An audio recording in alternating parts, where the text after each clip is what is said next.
Saya bukan benci Mas Gibran, bukan benci Pak Jokowi dan keluarga, tidak. Namun saya kasihan ketua umum saya.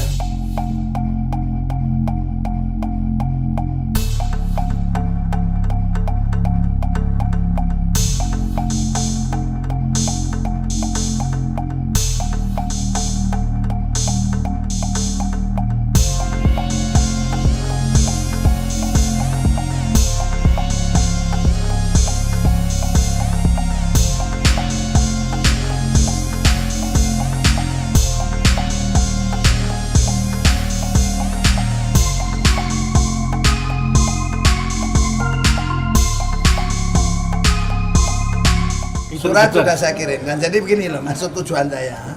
Ini baik. Saya bukan benci Mas Gibran, bukan benci Pak Jokowi dan keluarga, tidak. Namun saya kasihan ketua umum saya, yang namanya Ibu Hajah Megawati Soekarno Putri. Jangan dinilai, diisukan berdiri di dua kepentingan. Kalau Mas Gibran dengan datang minta KTA untuk mendaftarkan menjadi calon wali kota, sekarang mencalonkan Wapres, mestinya datang pulang kelihatan punggung. Artinya datang nampak muka, pulang nampak punggung dengan surat pengunduran diri, sehingga dua-duanya aman. Mbak Mega tidak berdiri di dua kepentingan, Pak Jokowi juga tidak diisukan berdiri di dua kepentingan. Menang Ganjar ya entuk, menang Gibran ya entuk.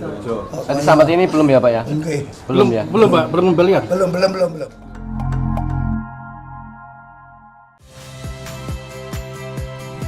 Saya Aldin Fridianto. Saksikan terus program-program Kompas TV melalui siaran digital, pay TV, dan media streaming lain. Kompas TV, independen, terpercaya.